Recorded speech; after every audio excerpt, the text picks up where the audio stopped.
एल्मिना castle बांधून पोर्तुगीज gold कोस्टची स्थापना केली. आता या एल्मिना कॅसलचा इतिहास आपण इंग्लिशमध्ये जाणून घेऊया आणि त्यानंतर मी तुम्हाला मराठीत ट्रान्सलेशन करून देणार. Yes, so as I was saying, the Portuguese, they spent 155 years here. And I told you, the Europeans were attacking themselves.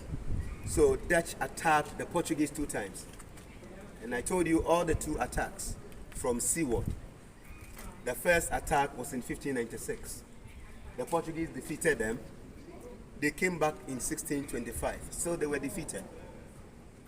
When they were coming the 3rd time, some came from inland and others also from seaward. And you know, the attention of the Portuguese was from seaward. So they couldn't do anything than to surrender.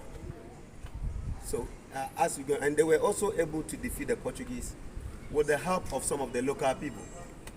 They were fed up with the Portuguese because the Portuguese started cheating them.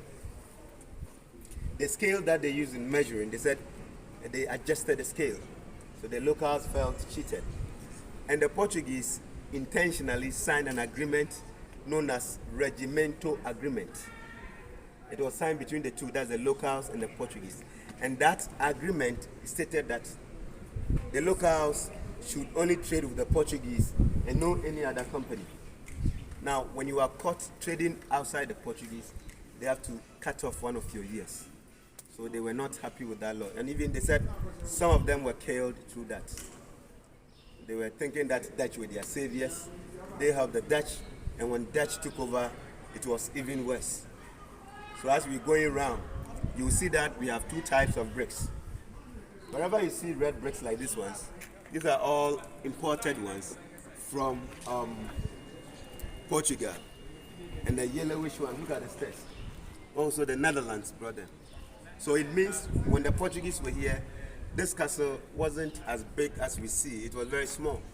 When Dutch took over, they expanded it and rather developed it into a status of a castle we all see today. And Dutch also spent 235 years here. The Portuguese 155. And later, so many people were against the trade. So they formed society known as Society for the Abolition of Slave Trade. It was formed in 1787, May. They had so many branches and started campaigning. So by 1807, the Portuguese started it. 1807, British Parliament announced that they should stop it. And they did that, and later 1814, Dutch also abolished it.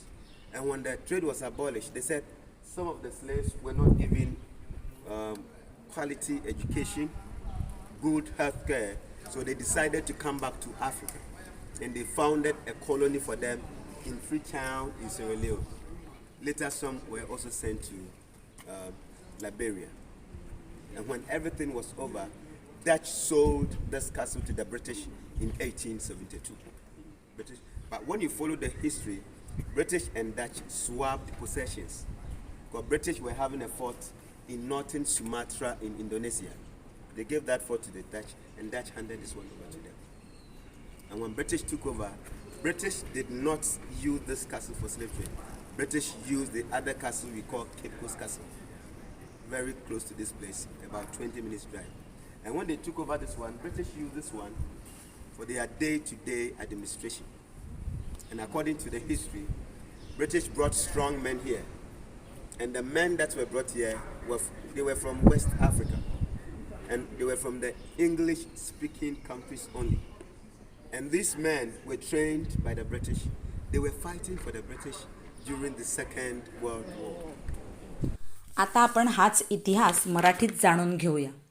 पोर्तुगीजांनी 1482मध्ये Diogo D अजाम्बुजा यांनी एल्मिना castle बांधून पोर्तुगीज gold कोस्टची स्थापना केली. एल्मिना किल्ला 3 वर्षात बांधून पूर्ण झाला. 1598पर्यंत Dutch हे सोन्याच्या व्यापारात पोर्तुगीजांशी सामील झाले. 1637मध्ये डचांनी पोर्तुगीजांकडून एल्मिना किल्ला ताब्यात घेतला. 17व्या शतकात इतर युरोपियन व्यापारी सोन्याच्या व्यापारात सामील झाले. सोन्याचा व्यापार करीत असताना त्यांनी गुलामांचा व्यापारही सुरू केला. ब्राझील आणि कॅरेबियन देशांशी हा व्यापार सुरू होता.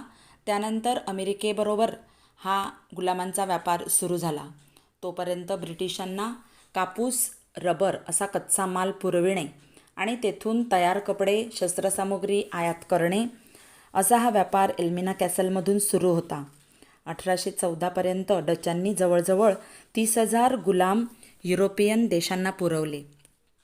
गुलामांना ठेवण्यासाठी या एल्मिना किल्ल्यात अंधार कोठड्या तयार करण्यात आल्या होत्या. या अंधार कोठड्यात त्यांचा अमानुष छळ केला जात होता. तळघरात असलेल्या या तुरुंगात सूर्यप्रकाश किंवा हवा येण्यासाठी 2 अगदी छोट्या खिडक्या होत्या.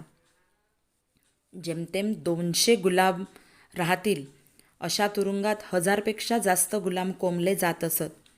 अरुंद, घाणेरड्या, अस्वच्छ अशा त्या गर्दीच्या जागेत मलेरिया आणि येल्लो फीवर या रोगांचा उद्रेक वारंवार व्हायचा. पुरेशा अन्नाची उणीव, त्यामुळे हे लोक सर्रासपणे आजारांना बळी पडत.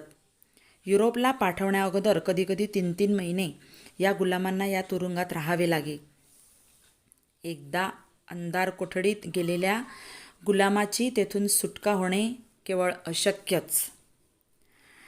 डोर ऑफ नो रिटर्न हा जो तुम्हाला दरवाजा दिसत आहे त्याला डोर ऑफ नो रिटर्न असं म्हणतात. या नावाच्या दरवाजातून त्यांना सरळ बोटीत नेलं जात असे आणि त्यांचा पुढचा प्रवास सुरू होत असे. जे गुलाम बंड करण्याचा प्रयत्न करीत असतात त्यांना प्रचंड दडपशाहीला तोंड द्यावं लागत असे. काही गुलामांचा सरळ सरळ शिरच्छेद केला जाई, तर काहींना बंदिस्त खोलीत डांबून ठेवीत, जिथे ते उपासमारीत मरून जात. हाच तो दरवाजा मी मगाशी तुम्हाला जो सांगितला, डोर ऑफ नो रिटर्न. इथून त्यांना परत येणं अगदी अशक्य. हजारो गुलाम ज्यात दोन्ही पुरुष आणि स्त्रियांचा समावेश असे, त्यांना साखळदंडाने बांधून तळपत्या उन्हात जबरदस्तीने उभे केले जात असे आणि शिक्षा म्हणून त्यांना असे मोठमोठे तोफगोळे उचलण्याची शिक्षा दिली जायची. तर तुरुंगाच्या रक्षकांकडून स्त्रियांवर लैंगिक अत्याचार केले जात असत. असा हा एल्मिना कॅसल म्हणजे एल्मिना कॅसलमध्ये ठेवलेल्या गुलामांचा हा इतिहास ऐकून आम्हाला अतिशय आमच्या अंगावर काटा उभा राहिला आणि अतिशय थरारजनक ही स्टोरी ऐकायला खूप आम्हाला दुःख पण झालं की असंही जीवन आफ्रिकेचे लोक जगून गेले. आणि इथे तुम्ही पाहू शकताय की त्याच किल्ल्यात पहिल्या आणि दुसऱ्या माळ्यावर मात्र युरोपियन अधिकाऱ्यांना ऐषआरामी जीवन जगता यावं म्हणून सुसज्ज पुरेशा उजेडाच्या खोल्या, खाण्यापिण्याची चंगळ होती. तळमजल्यावर असह्य यातना सहन करीत असलेले लोक डोळ्यांदेखत दिसत असताना स्वतः मात्र आरामदायी जीवन हे अधिकारी कसं काय जगू शकले, हा विचार आपल्या कल्पनेपलीकडचा आहे. इथे तुम्ही त्यांच्या ह्या खोल्या पाहू शकता. हे त्यांचं किचन आहे. अधिकाऱ्यांचं हे किचन आहे आणि किचननंतर त्यांचं डायनिंग रूम आणि मग त्यांचे बेडरूम्स अतिशय प्रशस्त, खूप मोठमोठे असे त्यांचे हे रूम्स आणि त्यांचे किचन आणि त्यांचे डायनिंग रूम असे आम्हाला पाहायला मिळाले. इथे आम्ही एकदम वर जाऊन तिथून असे हे तोफसुद्धा आम्हाला बघायला मिळाल्या. म्हणजे जेणेकरून कोणी शत्रूंनी समजा इथे हल्ला केला तर ह्या तोफेतून ते शत्रूशी लढाई करू शकत होते. तर अशा पद्धतीचा हा इतिहास तुम्हाला कसा वाटला ते नक्की मला कमेंट बॉक्समध्ये कमेंट करून लिहा. बाजूला लाल सबस्क्राईबचं बटन आहे. मला प्लीज प्लीज प्लीज माझ्या या चॅनलला सबस्क्राईब करा आणि मग भेटूया आपण अशाच एका व्हिडिओमध्ये. तोपर्यंत बाय.